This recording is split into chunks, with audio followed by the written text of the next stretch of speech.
Народ, всех приветствую. Перегайд на Blood DK, учитывая все нововведения. Погнали. По классике начинаем с выбора созвездия. Значит, не так давно все еще бегали за Эридаров. Почему? Потому что у них был телепорт. Ради него, соответственно, эту расу и выбирали. Телепорт — это дополнительная мобильность. У Blood DK мобильности вообще, считай, нет, как и в целом у ДК. Она хромает. Поэтому лишний раз сократить дистанцию между тобой и противником — это было всегда приятно. Но мне, если честно, Эридары не нравились никогда. Почему? Да потому что данный телепорт нельзя нажимать, если ваш персонаж под рутами. То есть, я не знаю, какие-то корни или оледенение, блять, от мага, все, вы не можете нажать телепорт, вы просто стоите куском. В этом плане даже, вот, я не знаю, гоблинцы, где они тут у нас находятся, гоблинцы с их реактивным, блять, ранцем под жопой уже более приемлемо выглядят в плане активной PvP-шной способности. Тоже, типа, дополнительная мобильность, но при этом она еще и диспелит руты. Это, конечно, прикольно, но, блин, пассивки у нас вообще хреновые на самом-то деле. КДшится эта способность не 60 секунд, как телепорт, а уже 120 секунд. Или 60, там, 120. И поэтому все-таки Эридары будут, наверное, более приемлемым вариантом, хотя далеко не лучшим. Если вы old, так сказать, но на Сирусе это не работает, если честно, можете бегать со созвездия Льва, за счет активки не таскать с собой знак различия, а вы можете накинуть, допустим, 2 тринкета на дамаг или 2 тринкета на сейф, хотя в Blood DK, наверное, 2 тринкета на дамаг будут более предпочтительным вариантом, опять же. Но это все не то. Это все скучно, это все по-старому, это все не работает на Сирусе. А не работает почему? Потому что есть просто ебанутый вариант, а именно созвездие Магистра. Это просто пипяо, пацаны, неимоверно перебафанное созвездие, его должны фиксить. Если на Сирусе что-то и будут балансить, то как минимум в первом же патче, скажем так, созвездие Магистра точно будет фигурировать, но по-другому я не знаю, куда они смотрят. То есть если за Unholy DK у нас есть выбор созвездие Феникса или созвездие Магистра, в предпочтении к созвездию Магистра, да, но за Феникса все-таки можно бегать, если ты анхолик, очень даже хорошо, то за Blood DK нам Феникс вообще не нужен, мы берем только вот это, вот конкретно созвездие Магистра, больше вам не нужно ничего. Почему? Поясняю. Значит, активка. Довольно интересная, довольно необычная, прикольная. Закидываете в каст какому-нибудь лекарю, и у него увеличенная КД на этот спелл на 10 секунд, который он докастует. Приятно, прикольно, окей, погнали дальше. Это не то, что нам нужно, это не то, что нас интересует. Значит, пассивочки. Начнем с самой слабой. Просто повышение сил рун на 5 единиц, максимальный запас. Допустим, хорошо.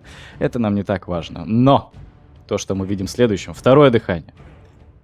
Если вкратце, за 1 минуту вам пассивно капает 270 силы рун. Еще остались вопросики вообще, почему это имба или нет? 270 сил рун, вы просто вдумайтесь, насколько это много, боже мой. Это можно пожинание спамить без кулдауна вообще, просто как из пулемета. Я не знаю, рунический удар нажимать параллельно с этим и кайлами, блять, периодически спамить, и вам на все хватит. На все, пока действует этот баф. Прокает он раз в 2 минуты, нет, раз в 3 минуты он прокает, окей, хорошо, и 1 минуту действует. И каждые 2 секунды вам пассивно капает 9 сил рун. 9 сил рун, 9 сил рун. 9 сил рун. И вы просто спамите кнопками. Это неимоверный баф по урону вам дает. Вы можете даже больше ничего не нажимать, просто хуярить, не знаю, спылы, которые сил рун тратят. Ну, объективно, это будет не самый лучший вариант развития, так сказать, вашего дамага, но почему бы и нет, так делать тоже можно. Идем дальше. Пронзающая сила. Значит, тут смотрите, какая ситуация у нас имеется. Когда вы на персонаже, а именно на Blood DK, прокачиваете себе рейтинг пробивания брони, это нам нужно делать, чтобы максимальный дэмэдж наносить, да? Имеет смысл прокачать его до 100%. Выше, чем 100% набирать смысла нет, потому что это уже не будет вам давать никакого прироста абсолютно. То есть хардкап — это 100% РПБ. Но данная пассивка не повышает нам рейтинг пробивания брони, она понижает у противника броню. Это немножко по-другому работает, и вместе это стакается. По крайней мере, по логике и на бумаге это должно так работать. Как реализовано на Сирусе, мы не можем знать. Мы не можем знать. У них там может и из-за бага не работать, а из-за бага, наоборот, работать. Но по сути, это стакается. Вы повышаете у себя РПБ за счет шмота, за счет камней на 100%, понижаете у противника РПБ, ну, точнее, понижаете у противника броню еще на сколько? На 4%. И увеличиваете по ней магический урон на 4%. Это много. Это дохуя, если честно. Ну и последняя пассивочка, которая увеличивает нам показатель брони на 5%, и получаемый магический урон по нам сниженный на 1%.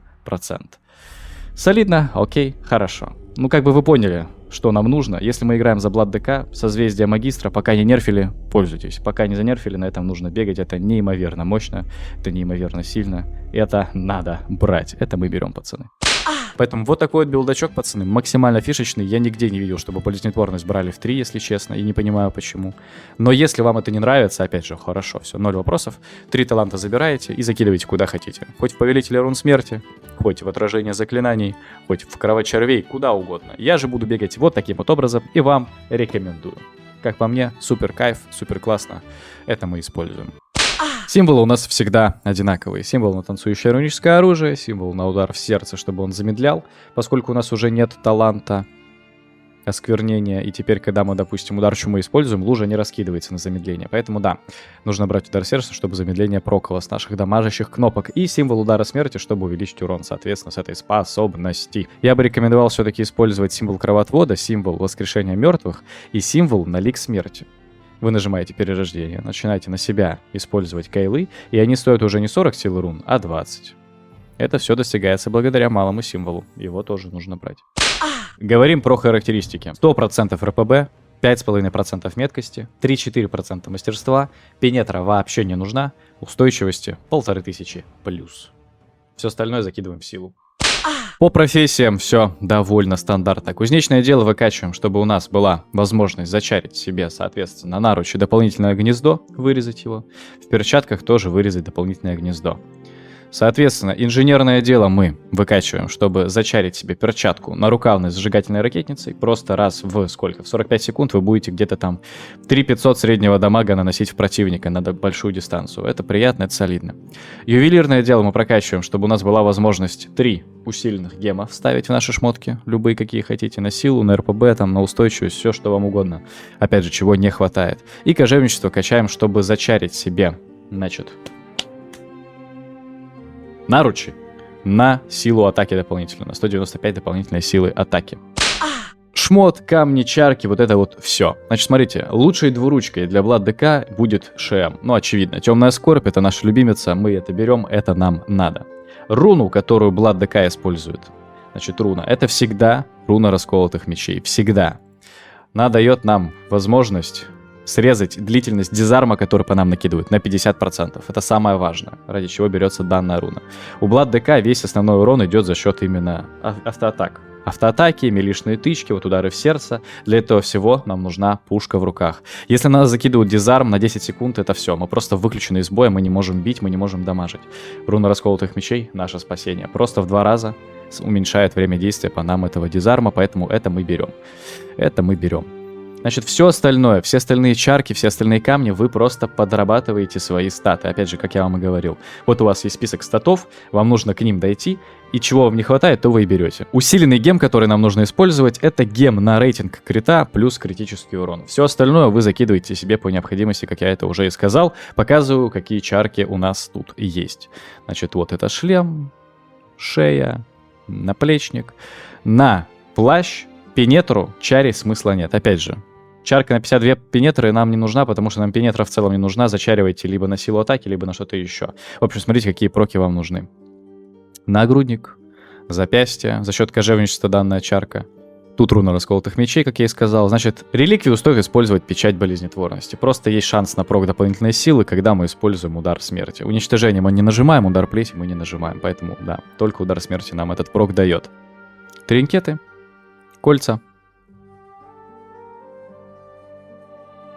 и перчатка. Опять же, нет смысла брать камень на пенетру, потому что пенетра нам не нужна. Можете засунуть, например, камень на мастерство. Опять же, чего вам не хватает. И зажигательная нарукавная ракетница. Вот мы ее можем видеть самой нижней чаркой. Это за счет инженерки у нас добавлено. Вот такая вот суета, пацаны. Как вы могли заметить, данный гайд является неполной версией моего основного гайда, который я записал на бусте. Подробное описание билда, ротации, подробный разбор арен, все это, а также весь остальной контент, который есть на моем бусте, будет вам доступен по подписке. Гайд на Unholy ДК, гайд на Дестролок, разборы арен за различные классы, в общем, переходите, знакомьтесь с контентом и подписывайтесь. Ссылка в описании.